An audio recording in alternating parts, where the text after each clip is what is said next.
There you go. So this is a mirror on the Icy Veins forums of the patch notes. We are going to be doing a quick review of the patch notes. Those look really blurry to me. Those really blurry to you guys? I could probably sharpen those up on stream. Maybe I can even just... It's a little bit better. Good enough. Good enough.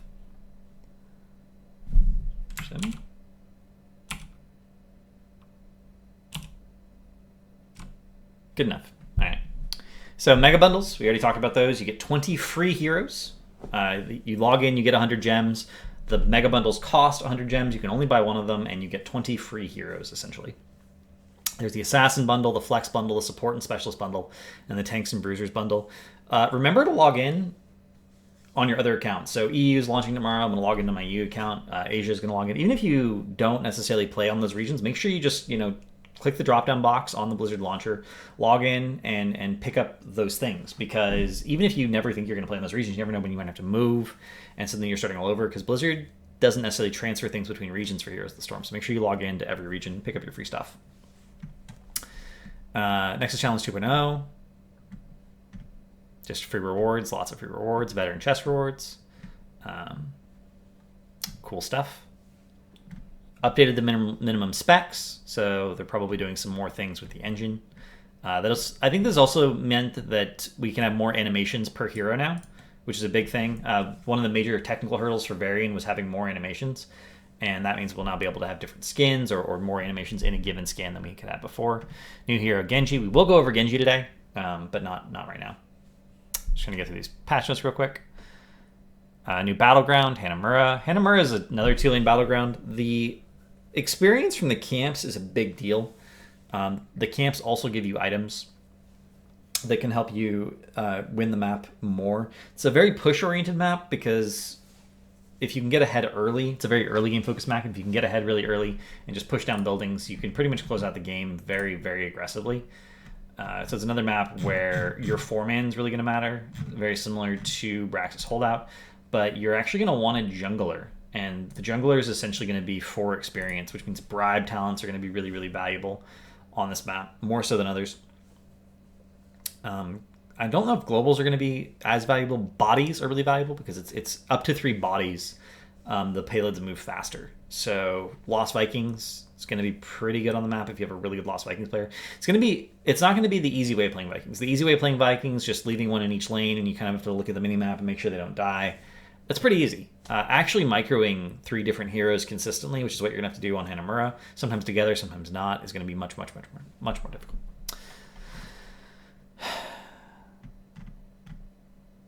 Progression system, we already kind of covered that.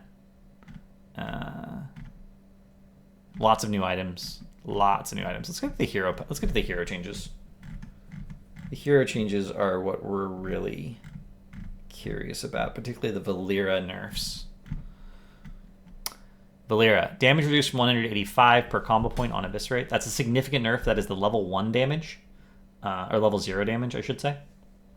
And obviously that's a pretty big deal. Her ability to just eviscerate, a backline squishy has gone way down. Death from above, teleport range reduced from 7 to 6. Valeera has no self-sustain. And as a melee hero with no self-sustain, stealth and the mobility from death from above were pretty much her only ways of staying alive in high-level play. And really high-level play, people see the stealth. Solon talks about this a lot. The reason he always goes death from above is because without that mobility, he gets destroyed.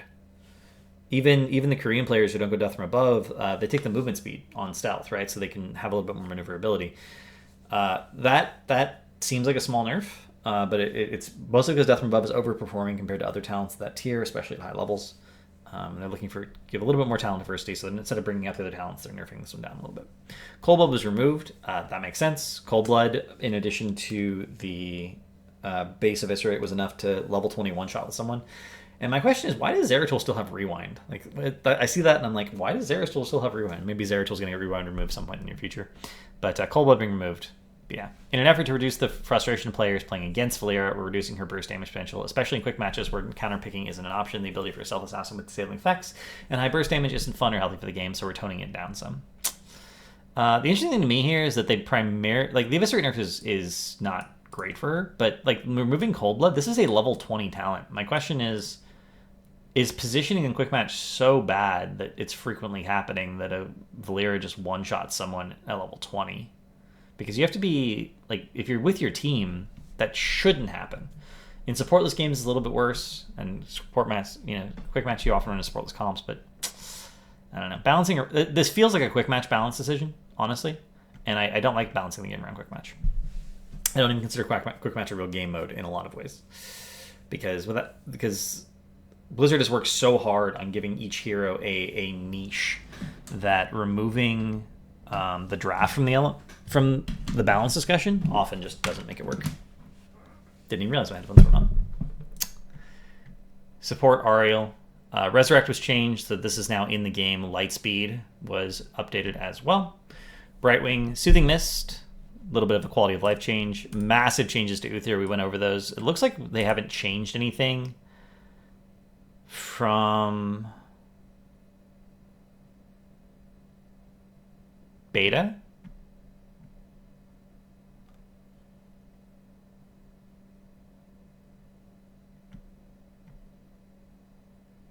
No, they haven't changed anything outside from beta. So these talents are pretty much all the same. We talked about these when they came out initially. Uther is ridiculously strong. He has two really dominant builds. The oh my god, my entire team has 25 to 75 armor, somewhere in that range. And the Holy Shock build, neither of them is a solo support build. I think Uther is going to be the premier secondary support. His sustain's still really bad, but his burst and his utility are off the charts. His burst healing and his burst mitigation with armor, and then his utility of having a stun. Same reason, Malfurion is considered one of the best supports because he has a root. Like, he has hard CC on a support. The more hard CC you can cram into a comp, the stronger that comp is in many ways.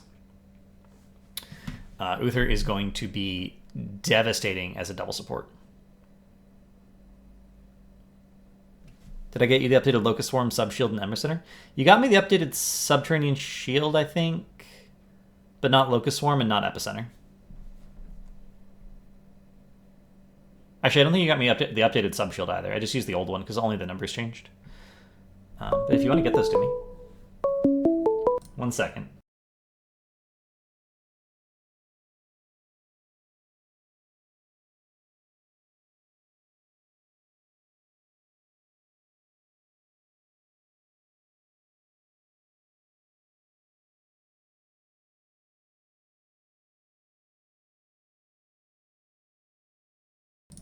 Yeah, Uther's just nuts.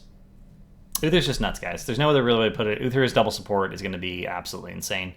Nubrak got a range indicator on Locust Swarm, range indicator on Burrow Charge, as well as an impact indicator. A lot of people have a hard time hitting with E. They don't understand where the hitbox is when they unburrow, so this is going to help out a lot of people with that. That's a nice... That's almost a buff for the average player, as opposed to just a quality of life change.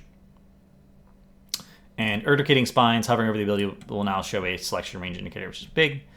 Looks like they fixed a few quest bugs, some art bugs, some battleground bugs. Nothing too... Oh, that's actually big. Detainment Strike will now correctly stun the enemies who collide with corners of terrain. This is an issue that Diablo was having too. Looks like they did not fix it with Diablo.